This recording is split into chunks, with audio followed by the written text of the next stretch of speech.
वदनं लंबोदरं सुंदरं प्रस्यन्दन् गदमन्दलुब्धमधुपव्यालोलगण्डस्थलं दन्ताघातविदारितारिरुधिरैः सिन्दूरशोभाकरं वन्दे शैलसुतासुतं गणपतिं सिद्धिप्रदं कर्मसु। त्रिवेणीं माधवं सोमं भरद्वाजं च वासुकीं वन्दे अक्षयवटं शेषं प्रयागं तीर्थनायकं वादतोषितविश्वेशं धर्ममार्गप्रवर्तकं वन्दे हरिहरानन्दं करपात्रं जगद्गुरुं। श्रीराम जय राम जय जय राम, श्रीराम जय राम जय जय राम।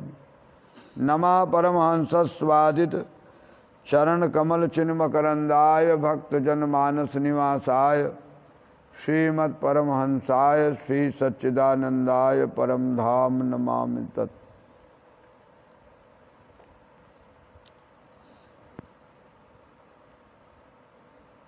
अनंत श्री समलंकृत भगवान वेणी माधव अक्षयवट भगवान अजस्रवाहिनी भगवती भागीरथी गंगा आश्रमस्थ देव वृंद संत विद्वद वृंद धर्मानुरागी स्वजन सज्जनों दर्शकों, भगवान की अनंत असीम अनुकंपा से विगत दिनों से नित्य कर्म को ध्यान देते हुए उसी प्रकरण पर विचार कर रहे हैं। हम लोगों ने प्रातः स्मरण की बात श्रवण की। अब विश्राम शैया का परित्याग हो गया, शौचाचार की प्रवृत्ति में आ गए। धर्म के चार पाद होते हैं। चत्वारि पादाः धर्मस्य, शौच, सत्य, तप एवं दान। तो धर्म का प्रथम चरण है शौच। शौच का अभिप्राय है यह शुचि सशुचि शौचम, पवित्रता की दृष्टि से शौच का अभिप्राय पवित्रता है। सब प्रकार की पवित्रता शौच कही जाती है। शरीर की पवित्रता, मलमूत्र त्याग की पवित्रता, स्नान की पवित्रता, वाणी की पवित्रता, मन की पवित्रता, सत्कर्म के प्रवृत्ति में प्रवेश करने की पवित्रता, नित्यानुष्ठान के अनुबंध में पवित्रता, प्रत्येक पग पग पर पवित्रता का ध्यान रखना हमारा धर्म है। तो रात्रि में विश्राम किया है तो मलमूत्र त्याग की तो आवश्यकता है। तो सबसे पहले मलमूत्र त्याग की विधि का वर्णन करते हैं। और नित्य कर्म यद्यपि दो प्रकार से कहे गए। एक प्रयत्न पूर्वक किए गए जो कर्म हैं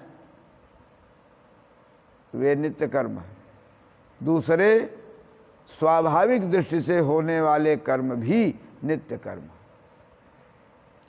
तो स्वाभाविक जो कर्म हैं उनमें भी यत्न करने की आवश्यकता है, उनमें भी शास्त्र की सम्मति होनी चाहिए।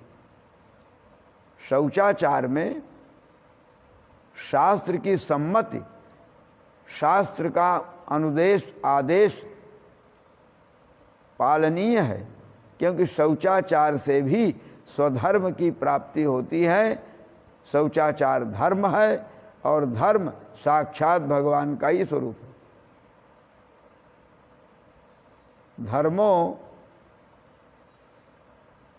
धर्म साक्षात भगवत स्वरूप है। भगवान ही धर्म है। रामो विग्रहवान धर्म, धर्म ईश्वर हैं, ईश्वर ही धर्म है। ईश्वर प्राप्ति में शौचाचार का बड़ा महत्व है। तो इस पर विचार कर लेना चाहिए। एतद्देशीय भारतवर्षीय शौचाचार बहुत महत्व देता है, और ये शौचाचार की विधि स्मृतियों से, सूत्र ग्रंथों से, आपस्तंभ से, गृह सूत्रों से प्राप्त हो जाती है। इसलिए उनकी अनुमति सम्मति, उनके अध्ययन स्वाध्याय गुरुजनों की कृपा से प्राप्त कर लेना चाहिए, और तब शौचाचार में प्रवृत्त होना चाहिए। अब बाल्यावस्था में शौचाचार माता पिता के अधीन है, बड़ों के अधीन है। समझ आ गई तो शौचाचार उन्हीं मातृपितृ गुरुजनों की निर्देश से जीवन में उसका उपयोग करना चाहिए। इसलिए शौचे यत्न सदा कार्य, दक्ष स्मृति का वचन है। शौच में पवित्रता लाने में यत्न करना चाहिए। वो यत्न कहाँ से मिलेगा? स्मृतियों से मिलेगा, सूत्र ग्रंथों से, कल्प ग्रंथों से मिलेगा, पूर्व मीमांसा के वचन से प्राप्त होगा। शौच मूलो द्विज स्मृतः, शौच की जड़ का नाम है द्विज, अथवा द्विज की जड़ ही शौच है। ब्राह्मण क्षत्रिय वैश्य अन्य भी जितने हमारे मनुष्य मात्र हैं, सब के लिए शौच, स्त्रियों के लिए शौच, सबके लिए। पृथ्वी में भी शौच, पवित्रता की बड़ी आवश्यकता। शौचाचार विहीनस्य समस्ता निष्फला क्रिया, स्मृति का दिव्य वचन है। शौचाचार से आप रहित हो गए, मनमानी आचरण करने लग गए, सारी क्रियाएं निष्फल हो जाएंगी। इसलिए प्रयत्न पूर्वक करना चाहिए, इसका पालन होना चाहिए। छोटी छोटी बातें हैं जिनमें हमको जानना बहुत आवश्यक। जैसे किसी पात्र से आपने कुल्ला किया, मुख में जल डाला, बाहर निकाला, तो उस मुख में जल डालने बाहर निकालने से जिस पात्र से आप जल का प्रयोग सिद्ध कर रहे हैं, वो पात्र भी अपवित्र हो जाता है। इसलिए कुल्ला करने के बाद भी उस लोटे को धो लेना चाहिए, मिट्टी से शुद्ध करना चाहिए। शौचाचार में मिट्टी का बड़ा दिव्य उपयोग है। आजकल के शौचाचारियों का नियम होना चाहिए, प्राय लोग साबुन से ही हाथ धो लेते हैं, उससे पवित्रता नहीं आती। मिट्टी का उपयोग अवश्य करना चाहिए। आप कहेंगे मिट्टी कहाँ से मिलेगी? मिट्टी तो पृथ्वी में ही है। ऊपर की मिट्टी हाथ बीता हटा करके, एक हाथ की मिट्टी हटा के, नीचे से मिट्टी निकाल करके, छन्नी चलनी से चाल करके दिव्य डब्बों में रख लेना चाहिए। आवश्यक है उसमें तो सर्फ भी मिला लीजिए। और बढ़िया तो ये है कि मुल्तानी मिट्टी आती, मुल्तान प्रदेश की मिट्टी बहुत शुद्ध पवित्र होती है, चिकनी होती है, उसको बाजार में मिल जाती है। कूट करके बढ़िया कपड़ छान करके, चलनी से छान करके रख लेना चाहिए। मिट्टी शुद्धि में परम आवश्यक है, सहायक है। इसलिए मिट्टी का प्रयोग करना चाहिए। अब मिट्टी कहाँ कहाँ रखी जाए? शौचाचार के लिए, मलमूत्र त्याग के लिए अलग, भोजन विभाग में अलग, पूजन विभाग में अलग, अलग अलग डब्बों में मिट्टी होनी चाहिए। उनके धोने के लिए नारियल की जटा या दिव्य उष्ण पत्रों का प्रयोग करें तो शौचाचार में मिट्टी का उपयोग करें। मिट्टी शुद्ध होनी चाहिए, ऊपर की मिट्टी से नहीं, मतलब नीचे से निकाल करके, हाथ पीता खोद करके मिट्टी निकाल करके, सुखा करके, चाल करके मिट्टी रखनी चाहिए। कंकड़ उंकड़ नहीं होना चाहिए। आजकल के तो बाथरूम बड़े दिव्य बनाए जाते हैं, उसमें अगर कहीं मिट्टी का प्रयोग हुआ तो नाली भी फटने का भय। इसलिए बहुत समझ बूझ करके मिट्टी का उपयोग करना चाहिए। यात्रा में भी मिट्टी साथ रखनी चाहिए। मलमूत्र त्याग के लिए शास्त्र विधि देते हैं। पराशर स्मृति का वचन है, नैऋत्य दिशा में, निरति कोण में, पश्चिम और दक्षिण के कोण में मल त्याग के लिए जाना चाहिए। मल त्याग के लिए मैदान में जाना चाहिए। और हमारे यहाँ तो विगत कई वर्षों से प्रधानमंत्री ने कहा कि मैदान में कोई न जाए, शौचालय घर में होना चाहिए, अथवा जहाँ उसकी सुविधा हो वहाँ होना चाहिए। तो शौचालय पहली बात तो घर में न हो, लेकिन अब शहर में तो घर में ही होता। देहातों में घर के बाहर बनाया जाना चाहिए। शौचालय दूर हो तो उत्तम पक्ष है। अति निकट है तो शहरी परिवेश में शौच की परंपरा प्रायः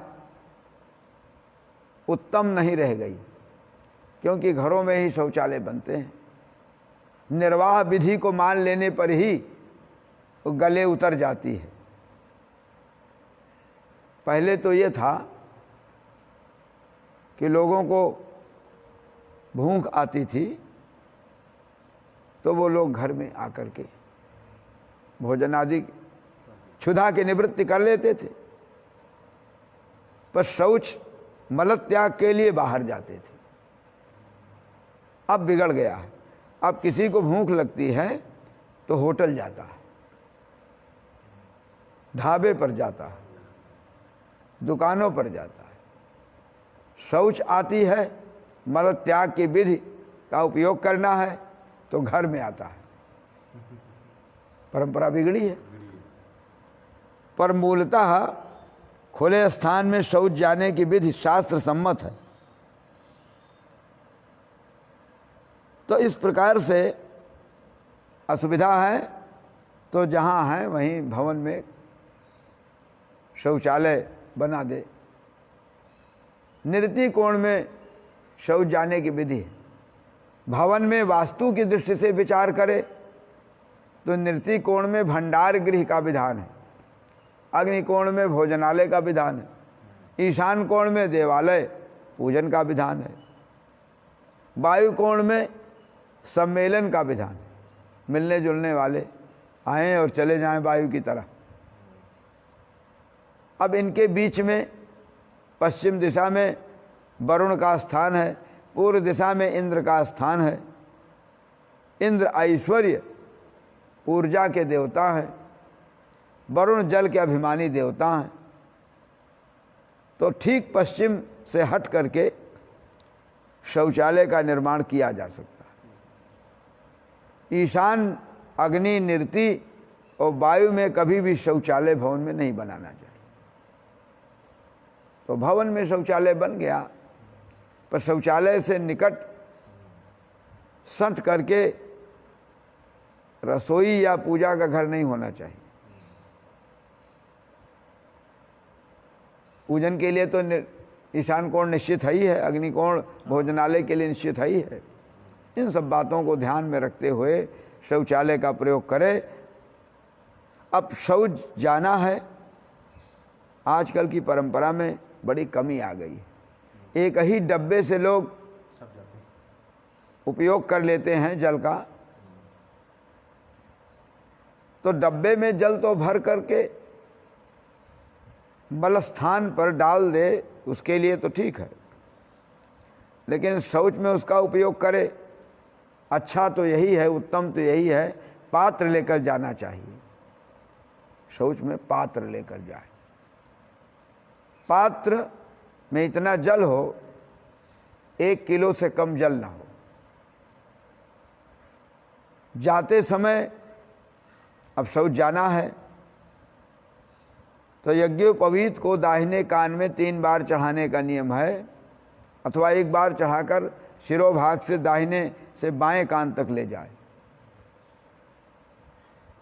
सिर पर वस्त्र भी रखने की विधि है, क्योंकि सिर से उष्णा गर्मी निकलेगी तो एकाएक नसों में उसका दुष्प्रभाव न हो, आयुर्विज्ञान की दृष्टि से शैत्य की प्राप्ति हो धीरे धीरे।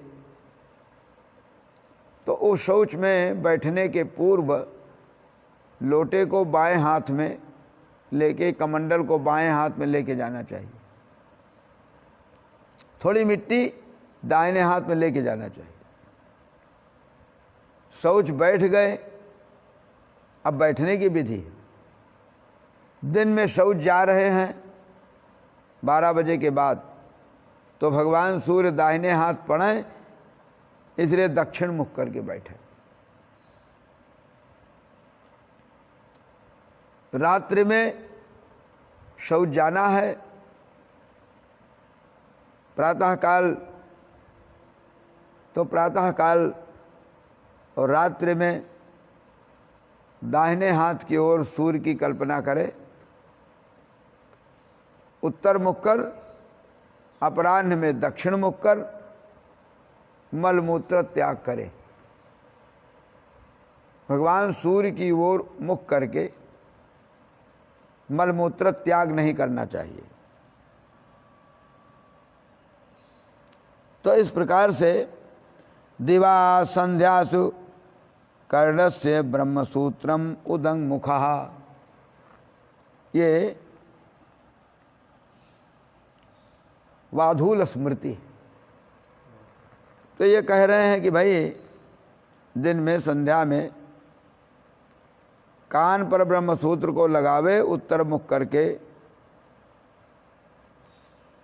शौच मलमूत्र का त्याग करे,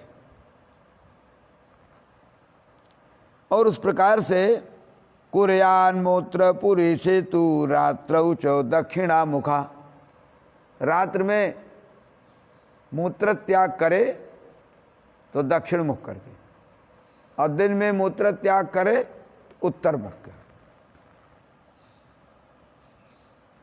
इस प्रकार से जहाँ तृण भूमि हो, पत्ते गिरे हों, जंगल टाइप का हो, उस स्थान पर मलमूत्र त्याग न करे, से हट करके।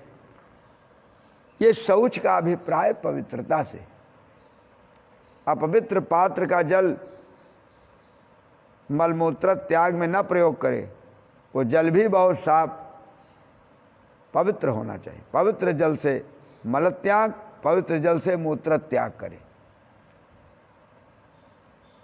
मूत्रांग को, लघुशंका के मार्ग को मूत्र त्याग के समय धो ले, उससे पवित्रता बनी रहेगी। कदाचित 1-2 बूंद जो मूत्र हैं वो भी बाहर निकल जाएंगे, धोने से शुद्धि हो जाएगी। उसके सुपारी को धो ले, उसमें भी मल की परत आ जाती है, तो धो लेने से उसको कभी प्रोस्टेट की शिकायत आजकल हो रही है, गर्मी सुजाग और वीर्य त्याग धातु की शिकायतें प्रायः आजकल रोगों के रूप में आ जाती हैं, तो प्रायः धोने से इन रोगों से बचा जा सकता है। और मलद्वार की सफाई में भी दाहिने हाथ के दाहिने हाथ के पात्र ने जल देना प्रारंभ किया तो बाएं हाथ ने मल की सफाई किया, और फिर दाहिने हाथ में जो मिट्टी सुरक्षित है थोड़ी थोड़ी, तो पहले तो मूत्र स्थान की सफाई कर ले, एक बार मिट्टी लगा दे,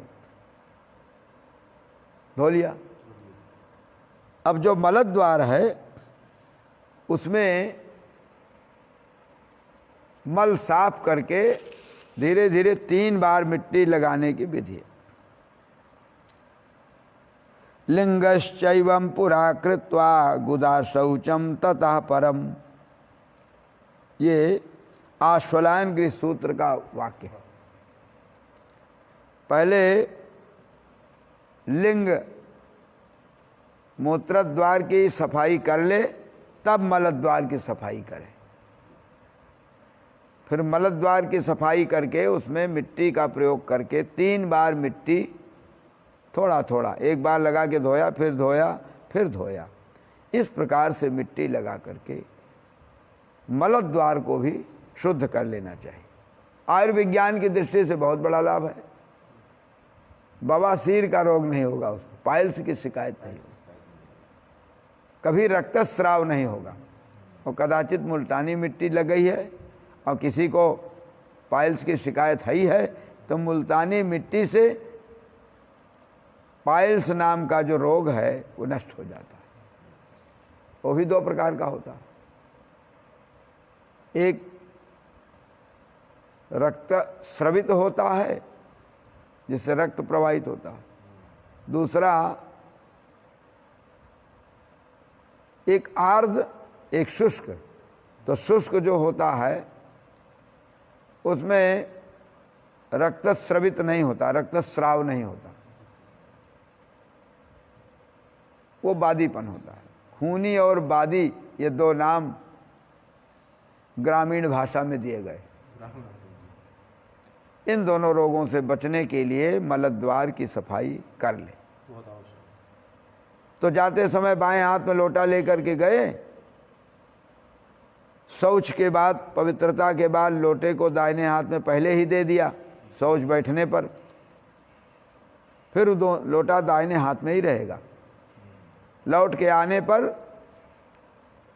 उसमें टेहुने से जल डाल ले, या नल है तो उससे टेहुने से खोलकर जल डाल ले, फिर उसी लोटे के जल से बाएं हाथ को 10 बार,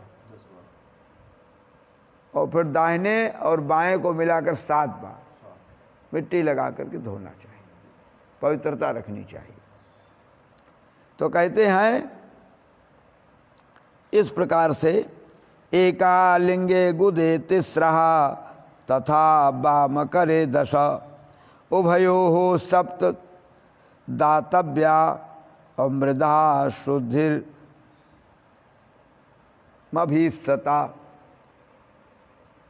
अभीप्सता लिख करके कह रहे हैं, ये वचन मनुस्मृति का। तो कह रहे हैं भाई इच्छा अनुसार और मिट्टी लगा सकता है, जब तक उसके मन में किसी प्रकार का विकार न रह जाए, वो मिट्टी से शुद्धि कर ले। अब एक बार अथवा 3 बार पैरों में मिट्टी लगाया, हाथ शुद्ध हुआ, पैर शुद्ध किया, फिर लोटे में 2 बार मिट्टी लगा के शुद्ध कर ले, जल छिड़क ले, और फिर भगवान जमराज के 2 दूत हैं जो शौच के समय पूरे समय तक दोनों कानों पर विराजमान रहते हैं। उनका नाम है श्रवण, वे श्रवण। ये मल निर्मोचन के समय प्रार्थना कर ले कि आप लोग देवासुरा तथा नागा तथा गंधर्व राक्षसाः ते सर्वे दूर मध्वानम ये लोग दूर चले जाएं, दूर हो हट जाएं, कर इससे मल मोचनम, ये मंत्र है मल मोचन का, मल मोचन करने जा रहे हैं, देवता लोग हट जाएं, अब हम मल मोचन करने जा रहे हैं। और फिर जब आ गए, कुल्ला इत्यादि कर लिया, तो उन देवताओं को प्रणाम कर ले, फिर दत्वन के लिए प्रार्थना करे। आयुर्बलम यशो बर्चा प्रजा पशु पशूनि च धनम विद्याम यशा कीर्तिम त्वन्नो देहि वनस्पते। ये यहाँ तक आज कंप्लीट हो गया दत्वन तक। फिर हम लोग अब कल इस विषय को आगे ले चलेंगे। अब अभी थोड़ी देर बाद पुरुषोत्तमा की कथा। श्री राम जय।